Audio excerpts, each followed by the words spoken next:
O Senhor esteja convosco. Ele está no meio de nós. Proclamação do Evangelho de Jesus Cristo segundo Mateus. Glória a vós, Senhor. Naquele dia, Jesus saiu de casa e foi sentar-se às margens do mar da Galileia. Uma grande multidão reuniu-se em volta dele. Por isso Jesus entrou numa barca e sentou-se, enquanto a multidão ficava de pé na praia. E disse-lhes muitas coisas em parábolas. O semeador saiu para semear. Enquanto semeava, algumas sementes caíram à beira do caminho, e os pássaros vieram e as comeram. Outras sementes caíram em terreno pedregoso, onde não havia muita terra. As sementes logo brotaram, porque a terra não era profunda. Mas quando o sol apareceu, as plantas ficaram queimadas e secaram, porque não tinham raiz. Outras sementes caíram no meio dos espinhos. Os espinhos cresceram e sufocaram as plantas.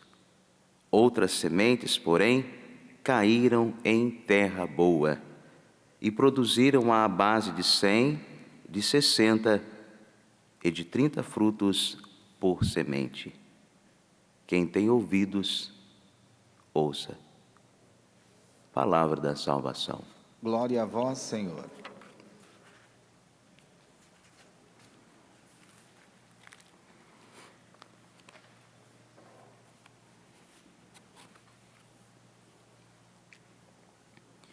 Os queridos irmãos e minhas queridas irmãs,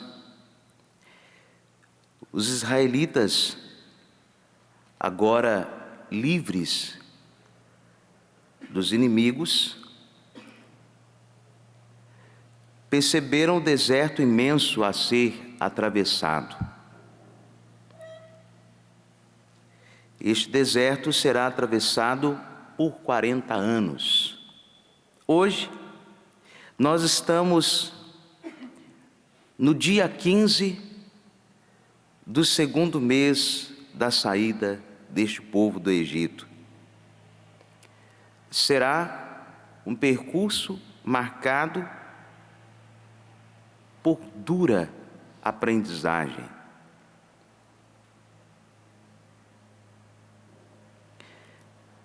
No segundo mês, o povo, cansado e aborrecido com o caminho, pôs-se a murmurar contra Moisés.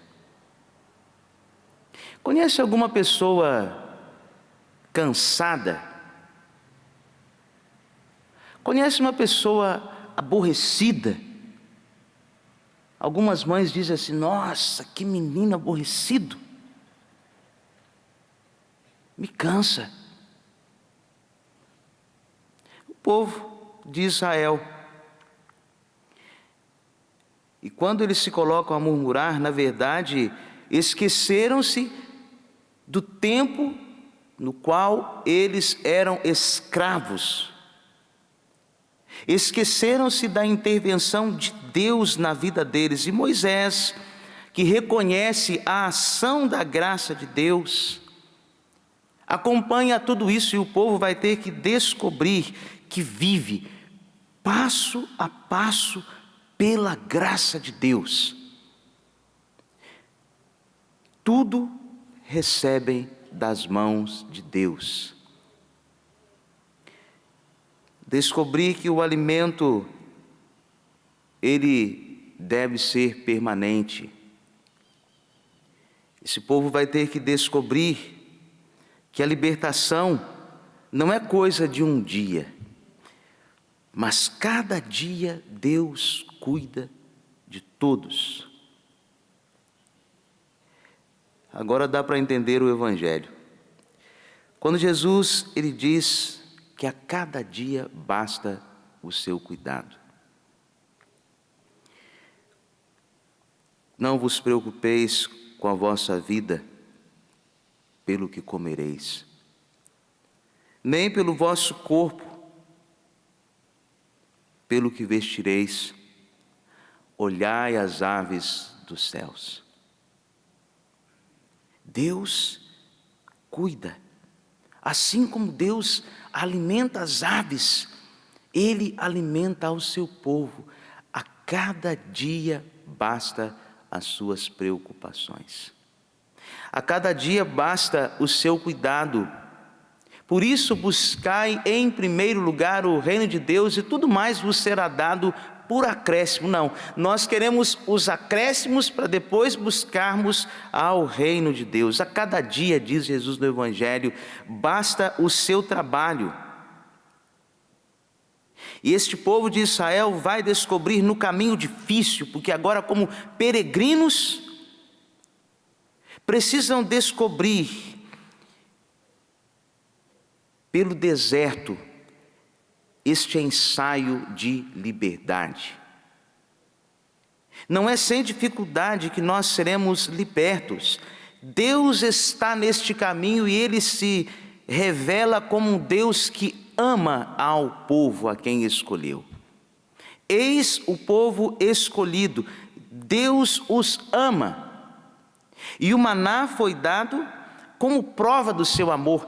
Quais são as provas que Deus ainda precisa dar aos nossos corações de que Ele também nos ama?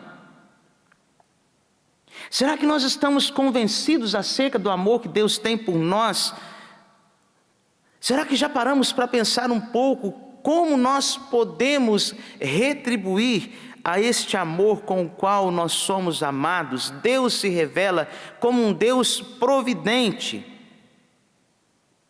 Enquanto o povo vai a Deus murmurando, lembrando do domingo passado próximo, que Jesus disse que nós devemos ir a Ele. Vinde a mim todos vós que estáis cansados e fatigados. O povo foi a Deus com as murmurações, com as imperfeições, e qual foi a resposta de Deus? Eu ouvi as murmurações dos filhos de Israel.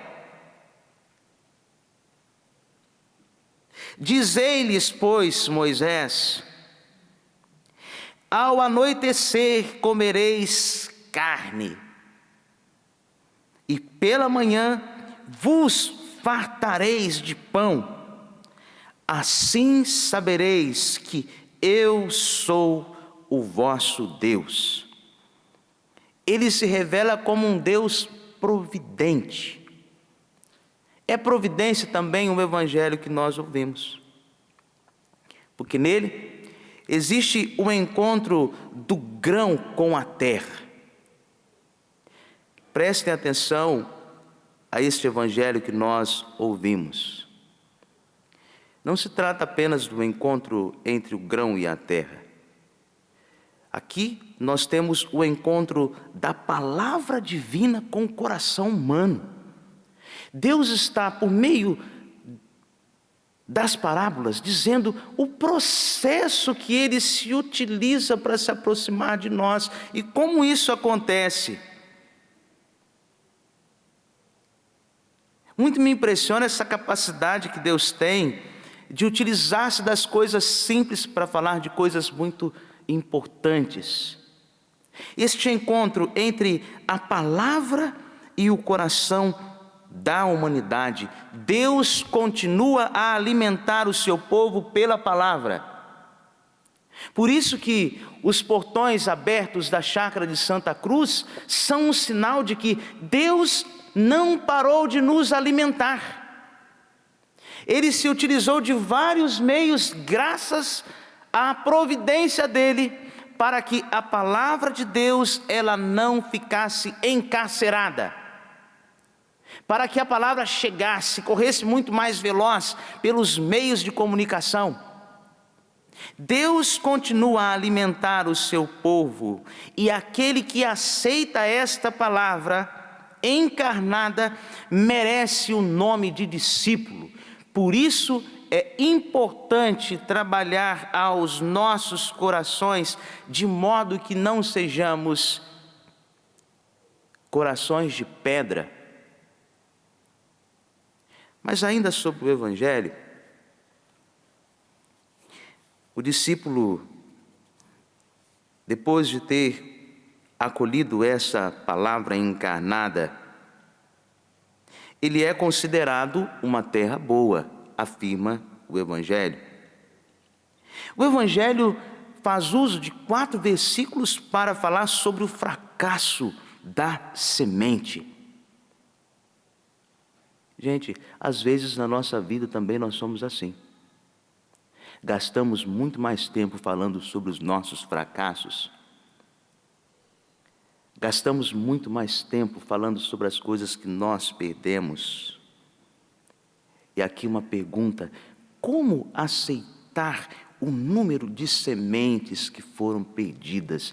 Aqui falo daqueles que lançam a semente, porque às vezes a gente tem a sensação de lançar a semente e não sabemos até que ponto a semente ela chega.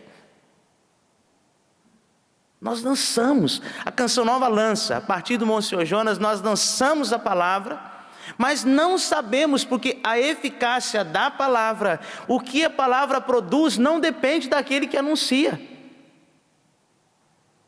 Depende de quem então, Padre? O Evangelho nos dá a orientação. Muitas pessoas têm dito: o inverno é demasiado duro neste ano de 2021. Também o coração humano é demasiado duro. Deus, Ele é tão paciente e providente que Ele lançará novamente a semente. O Evangelho nos diz que o semeador, ele não poupa a semente. Ele investe sem reservas. Termino com o salmo que nós ouvimos.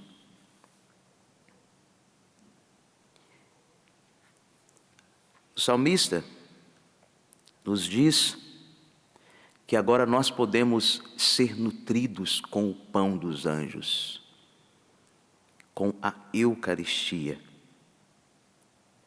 E ele comenta e descreve tudo aquilo que o povo de Israel viveu na primeira leitura. Para quê? Para nos dizer como Deus corrige os bons. A palavra diz que Deus corrige aqueles a quem Ele ama. O povo de Israel vivia um vício a partir do Salmo. E qual era o vício do povo de Israel? Confiar demais em si mesmo. Esse tempo pandêmico obriga-nos a desconfiar de nós mesmos e lançar o nosso coração confiante em Deus. Porque Deus corrige os bons. Onde você precisa ser corrigido?